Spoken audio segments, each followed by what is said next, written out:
From the Library of Congress in Washington, D.C.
This is a battlefront.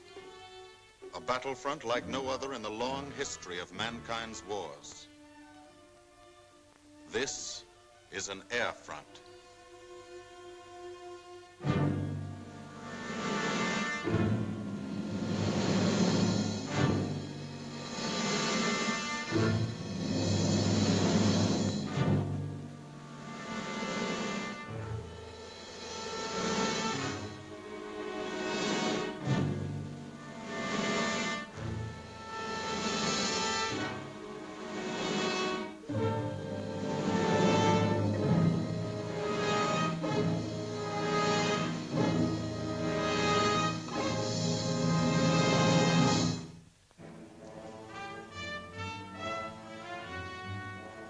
The working day begins, as it will end, with the ground crews, as much a part of the fortress as her wings. If you're a mechanic, you've got your own bomber. You get attached to it. But you know when your ship goes out on a mission, you may never see it again. So you do your work as well as it can be done, perfectly, because you wouldn't want anything to go wrong that would be your fault.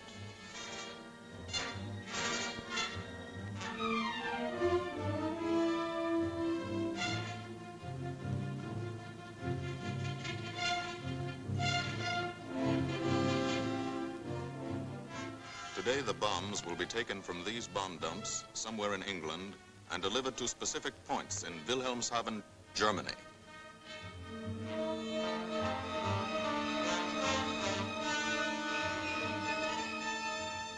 To deliver them is the job of the 8th Bomber Command, just a hauling job, yet one of the most difficult and complicated of military operations.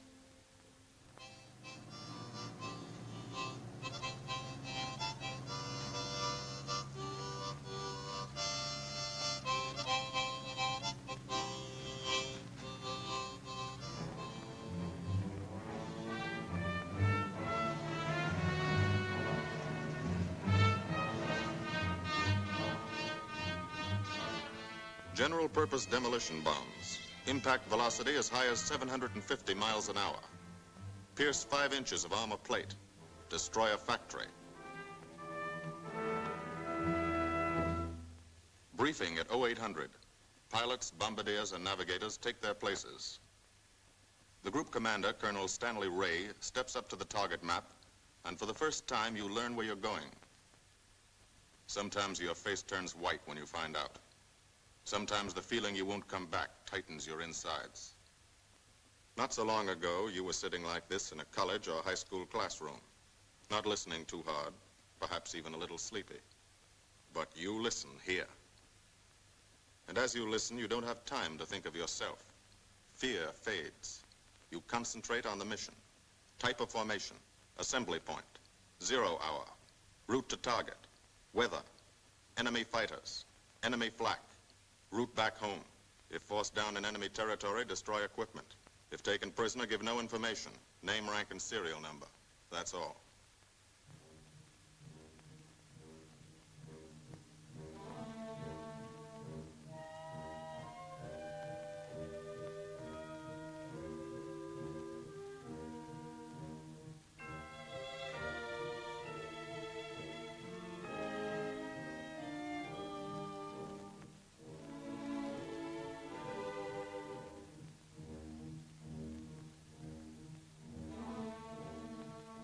These are the passengers with one-way tickets. And this is the crew of the Memphis Belle, 324th Squadron, 91st Heavy Bombardment Group.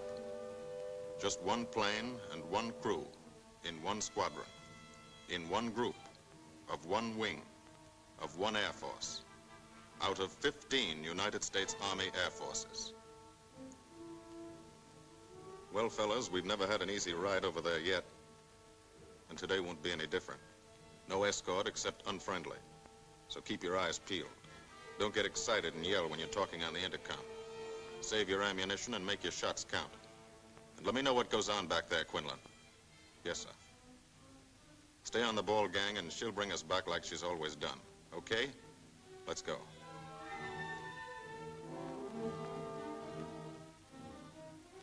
They have completed 24 missions in this, the toughest theater of air war, the big league of sky fighting. Their experience is priceless. And so, if the Memphis Belle comes back this afternoon, they will be sent to bring the vital lessons they have learned to thousands of air crew men in training at home. Home is America.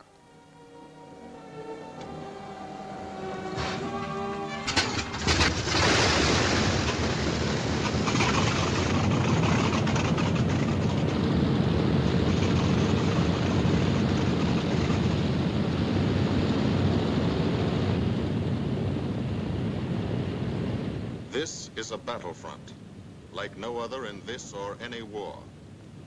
No monster armies, no booming cannon. Only the roaring engine sound of the bombers pounding through the quiet English countryside. This is an air front.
The wheels of the Memphis Belle leave the soil of England for the 25th time.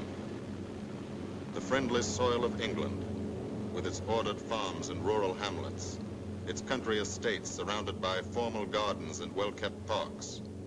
The England these Americans knew only from the classics they had to read in school.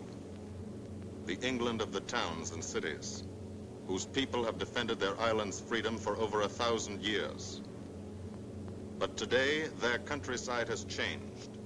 Today, their island has been converted into a gigantic bomber field, a super aircraft carrier anchored off the shores of Fortress Europe, with hangars and machine shops, with hundreds of dispersal points, perimeter tracks, and concrete runways.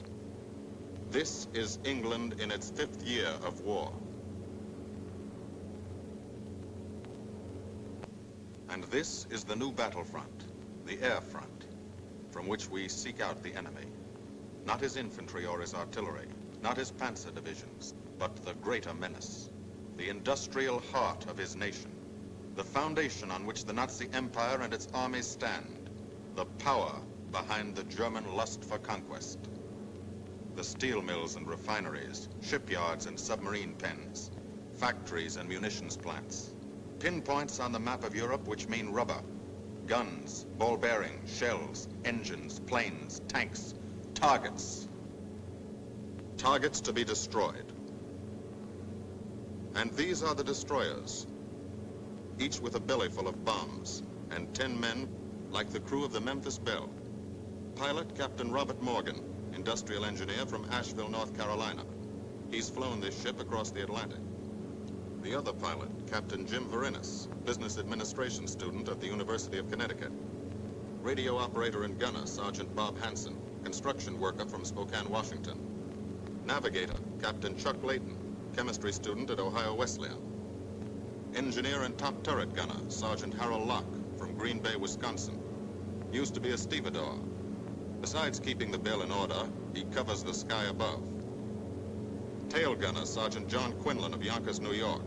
Clerked for a carpet company, but he quit December 8th, 1941. Ball turret gunner, Sergeant Cecil Scott. Pressman for a rubber company in Rahway, New Jersey. Pilot to crew, 10,000, put on oxygen. They're climbing higher now, 300 feet a minute. The strain on the planes and on the men is mounting. The rest of the crew, Bombardier Captain Vincent Evans, operated a fleet of trucks in Fort Worth, Texas. Waist gunners, on the right, Sergeant Bill Winchell, chemist for a paint company in Chicago. And on the left, Sergeant Tony Nastal, used to repair washing machines in Detroit when he was a kid.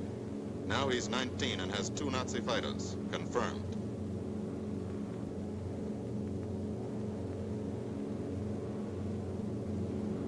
It takes all of a pilot's strength to keep a 30-ton fortress in tight formation. But the formation is the bomber's best defense against enemy fighters. The planes are deployed to uncover every gun, stepped up and down, echelon to the right and left, arranged to overcome the danger of gunners firing into friendly ships, arranged so concentrated cones of fire from the caliber 50 machine guns cover the sky for 1,000 yards in every direction.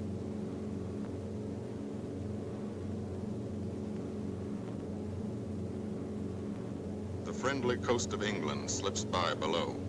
It doesn't look like much now, but in a few hours when you come back, if you come back, this will be the most beautiful view in the world. Higher and higher, climbing to reach your best operational altitude, 25,000 feet. 5 miles straight up. So high you can't be seen from the ground with the naked eye. So high that after 1 minute without oxygen, you lose consciousness. After 20 minutes, you're dead.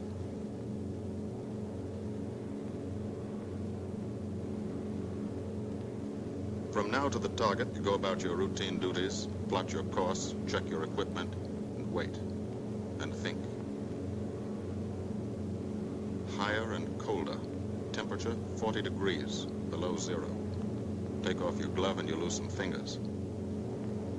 You look out at the strange world beyond, reflections in plexiglass, like nothing you ever saw before, outside of a dream.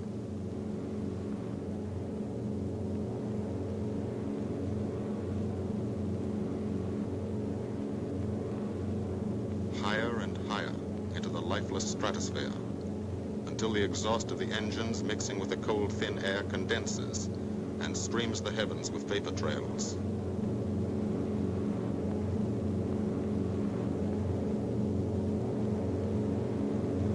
To the men in the ships, they're far from beautiful, for they point like beckoning fingers to the formation, signposts in the sky for the enemy to spot us.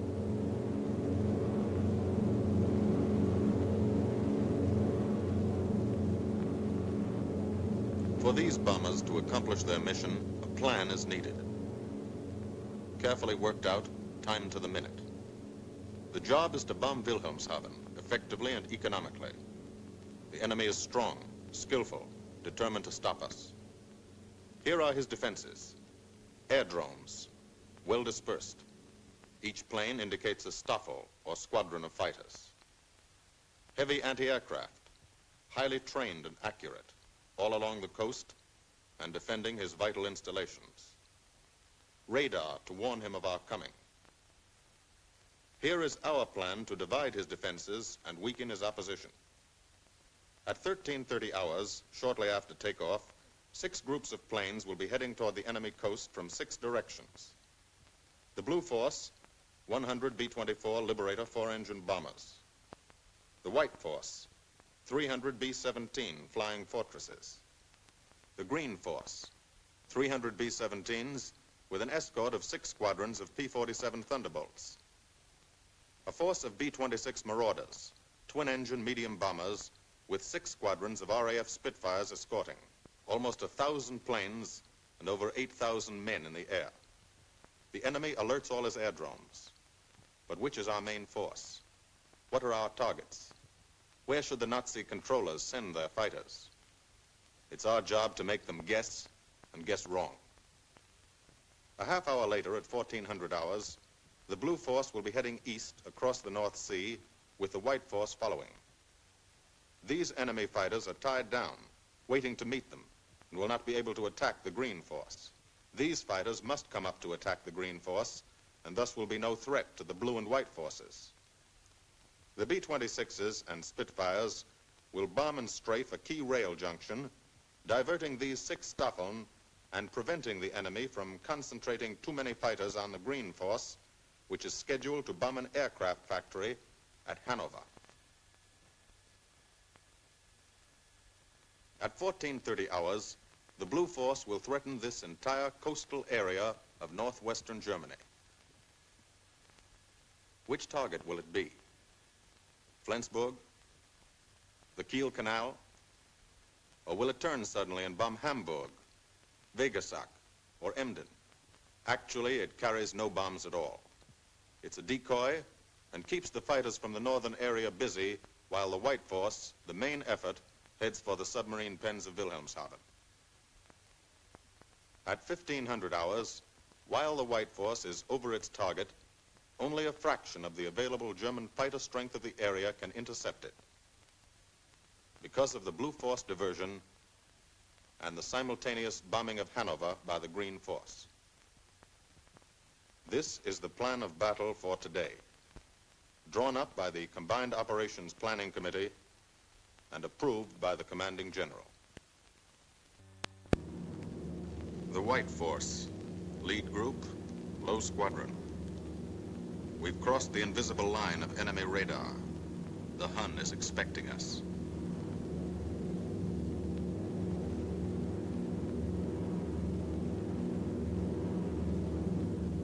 Steel helmets go on. Watchful eyes strain. Tight formations are held tighter still. Tense gunners more alert because here it comes. The enemy coast. From up here, it looks the same as any other. Houses, roads, green fields, factories, waterways. But they are the houses and fields of those who invade and oppress. They are the factories and roads of the people who twice in one generation have flooded the world with suffering.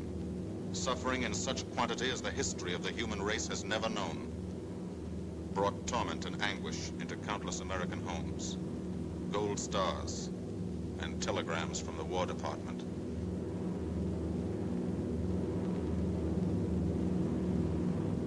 The first flak, just harmless-looking, silent puffs of smoke. Only each puff is a shell exploding, throwing shrapnel around the sky.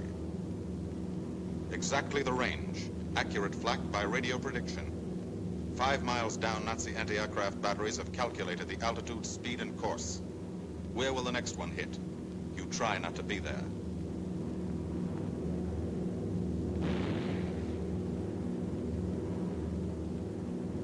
The docks and submarine pens of Wilhelmshaven. Approach to the target starts. No smoke screen can protect it.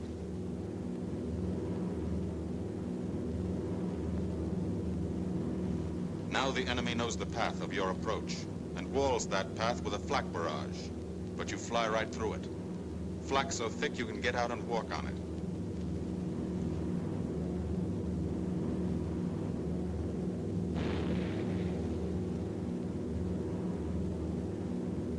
Morgan changes course every 15 seconds. Evasive action to confuse the flak batteries. Bomb sights set for correct altitude and speed. Bomb bay doors open. The bombing run begins. Pilot to Bombardier. Okay, Vin, you've got it. Now Evans flies the Memphis Belle, controlling it through the bomb site.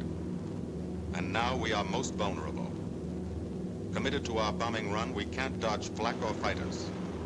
Here's the first.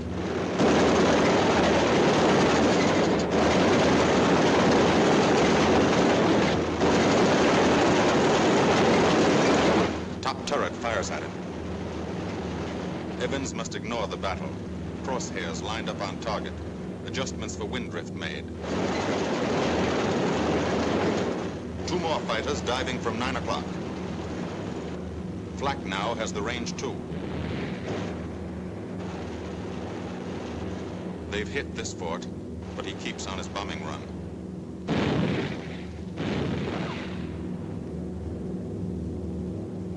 As lead bombardier, Evans's aim must be good. Every other ship in the group will drop its bombs when he drops his. Now one pointer on the bomb site moves toward another stationary pointer. The instant they touch, bombs will release.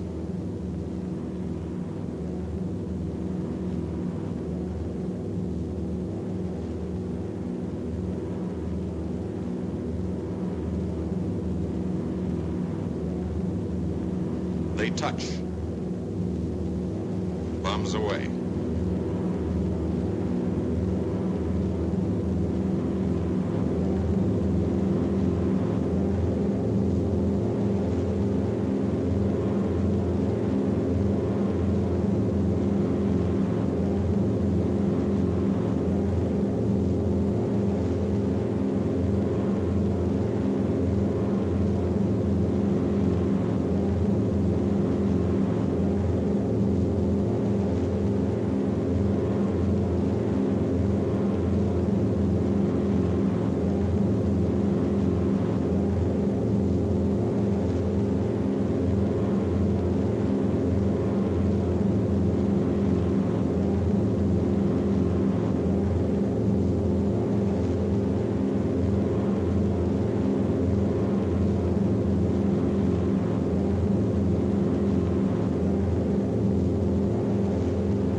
The first half of the mission is over, the easy half.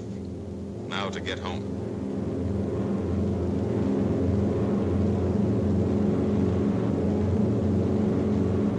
The flak stops. That means fighters out there somewhere. A staffer lurking behind that cloud, or hiding up in the sun where the glare blinds you, and you can't see them, waiting to dive down on you. Fighters at 6 o'clock. This is what a gunner sees. A speck in the sky. That's a fighter. And then a blink. That means he's firing at you. 2,300 rounds a minute.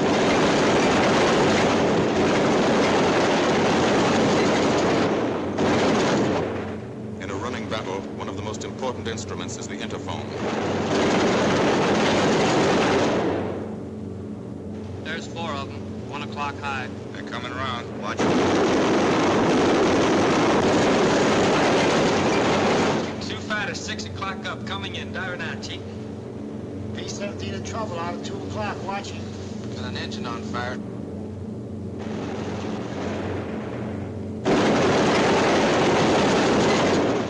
There's 2 more diving through the 94th. 3 planes, 9 o'clock, coming around. Keep your eye on them, boy. Coming around to 10. Watch them, Chuck. Keep your eyes open. Yeah. They're breaking at 11, breaking at 11. I got them. 10 o'clock. I Got see those 2 'em. at 2 o'clock. Watch them, Scotty. I got my sights on them. Check that B-17, Chuck, 3 o'clock. Loader smoking. Fighters, 10:30, coming around. Those 10:30 upper or lower. In the sun. B-17 out of control at 3 o'clock.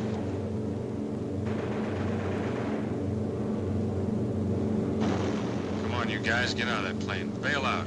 There's one. He come out of the bomb bay. Yeah, I see him. There's a tail gunner coming out. Watch out for fighters. Keep your eye on him, Bill. See any parachutes, Quinlan? 2 parachutes open. Flag at 9 o'clock.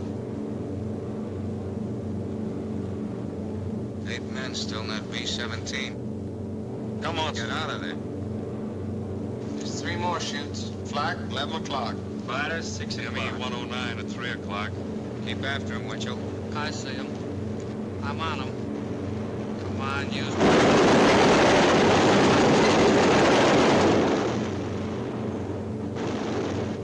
I got him. Quinlan, confirm that fighter. He got him, Chief. Look, he's bailing out. Don't yell on that intercom. Fighters, 10 o'clock. Watch those 2 at 12, Van. They're coming in. They're coming in, Scotty. Get that ball turret on him. Save the ammunition as much as possible.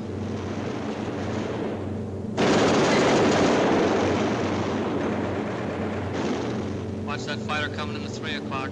He's coming in a half roll. Pull her up, Chief. Pull her up. Hurry.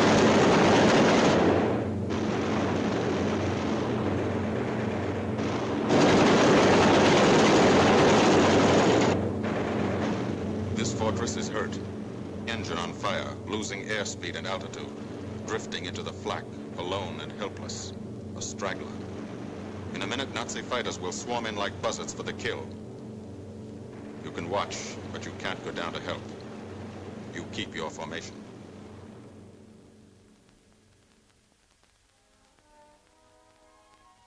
Here, too, the mission is being flown. None the less real for being in the minds and hearts of these men behind. Ask anybody who's been to a field in England, or anywhere else our bombers are based, and he'll tell you that there's drama here, too. Waiting to see who's coming back. To watch them, you might not realize how tense these ground crews are. But they are tense, and plenty worried. In Air Force talk, this waiting is known as sweating out the mission. These men know the flight plan. Their watches told them when the bombers were running into enemy flak, when they were over the target, when they left the enemy coast. And now their watches tell them the bombers should be nearing the field. Every ear strains for the first sound of the engines. And then somebody hears them. And somebody sees the first faint specks in the distant sky.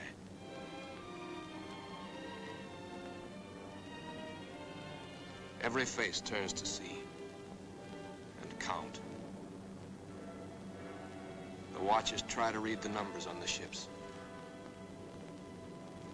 These planes have priority to land first. The colored flares mean wounded aboard. In the hospital window, these watching men know what that means. They know what it feels like to lie on a bouncing fortress floor for hundreds of miles through the frozen stratosphere in great pain, with the other men in your crew fighting to keep you alive until they hit the field. The field. Home. It'll be okay then, because there'll be medical care, the best, as soon as the wheels of your plane stop rolling.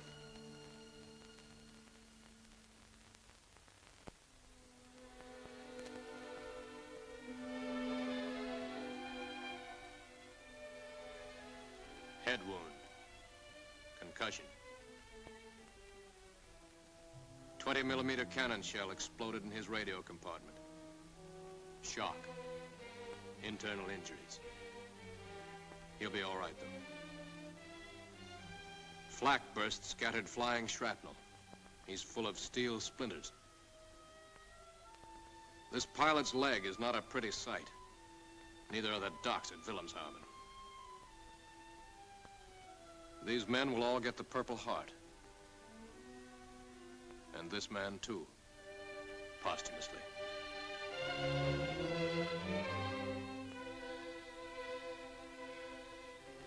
A transfusion right in the plane. This gunner's too weak to be moved. The new life-giving blood flowing into his veins might be the blood of a high school girl in Des Moines, a miner in Alabama, a movie star in Hollywood, or it might be your blood. Whosever it is, thanks. 36 planes left this field this morning. Now 6 more arrived. That makes 20 home. And this one's 21. More wounded aboard.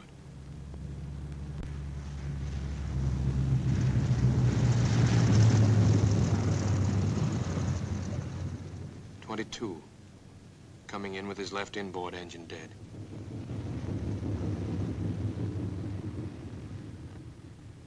"23, with a feathered prop on his left outboard engine. 24, Southern Comfort, with a chunk of tail gone. 25, they flew home on their luck. 26, not a scratch. The control tower learns that 2 more landed at a British field to the south. 1 a crash landing, crew safe. That makes 28. 29, a rough landing, but her pilot's badly hurt. It's a wonder he brought her back at all. 29 planes back, so far. 29 out of 36. Our losses were heavy, but the enemy's were far heavier. We destroyed a German aircraft factory, a rail junction, submarine pens, docks and harbor installations. That's specific, known damage. But who can tell the number of German torpedoes that will not be fired, the number of our convoys that will get through now, the soldiers and seamen's lives that will be saved, or the battles that will be won instead of lost because of what these bombers and airmen did today.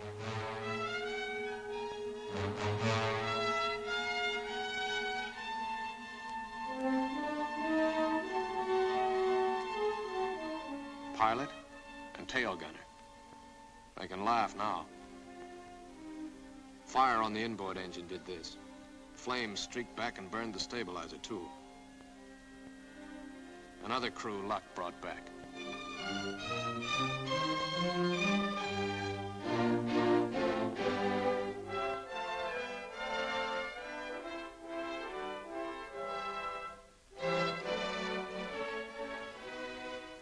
Here's old Bill.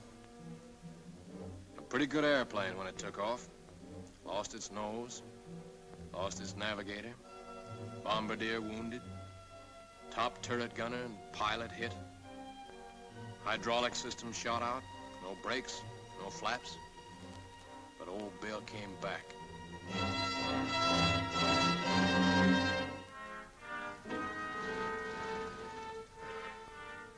Now, among the returned crew members, talk flows like a river, talking out every detail of the mission. These are the faces of combat, faces of Americans who have watched their comrades die, faces that can never forget the enemy, and they're in no mood to have their picture taken.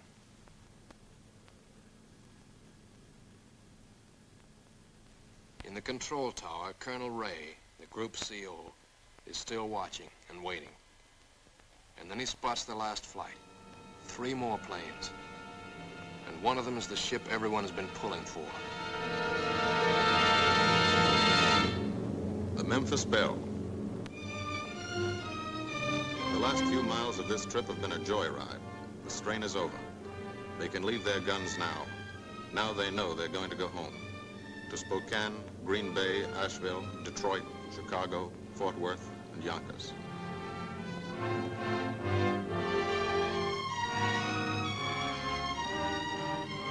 The Belle comes in for her landing. But first Morgan buzzes the field, cuts the grass with the giant fortress. It's against the rules, but this is a special occasion.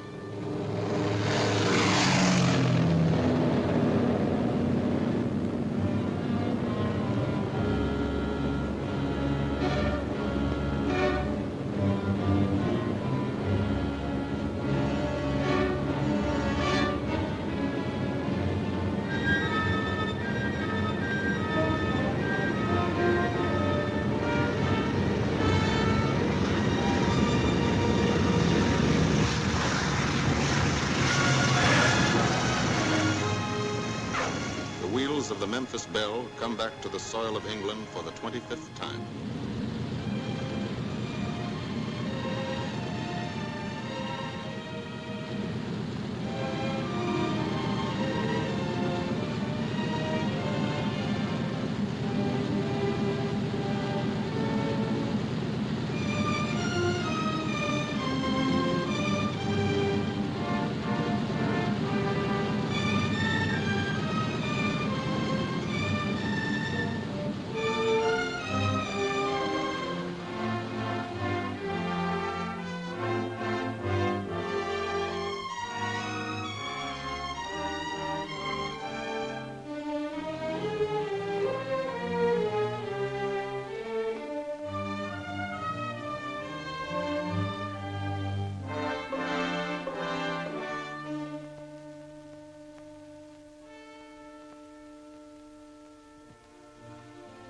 This is a day they will never forget.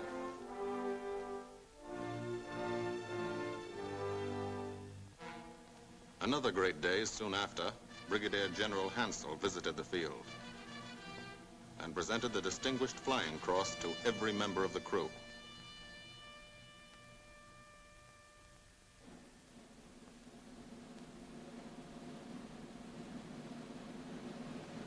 And then there was another day.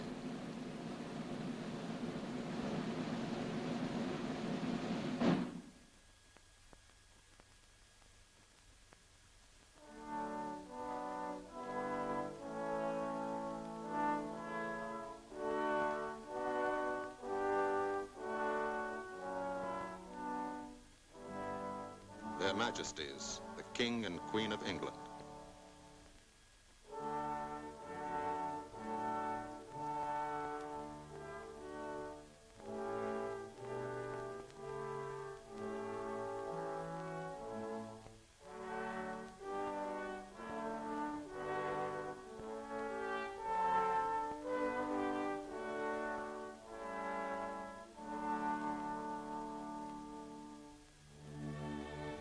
Johnny Quinlan never thought anything like this would happen to him when he left Yonkers.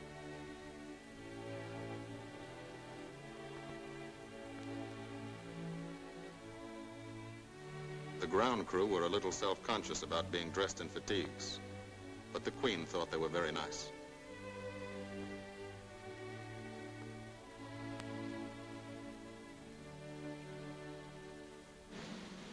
Finally, two more visitors came. General Acre, commanding the 8th Air Force, and General Devers, U.S. commander of the European Theater. The Belle crew received them in flying clothes, as General Acre read the order for what he called their 26th and most important mission. Return to America to train new crews and to tell the people what we're doing here. To thank them for their help and support and tell them to keep it up so we can keep it up. So we can bomb the enemy again and again and again until he has had enough. And then we can all come home.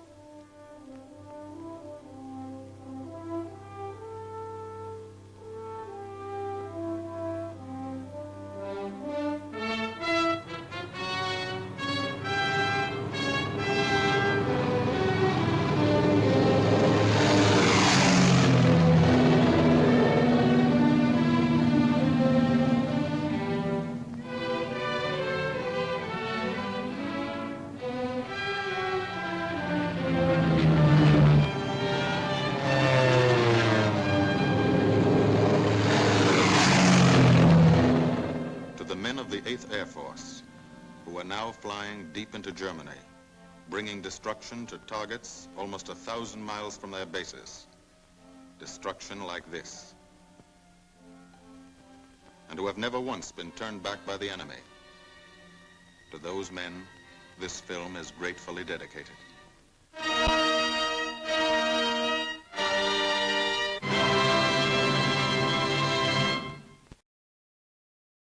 This has been a presentation of the Library of Congress.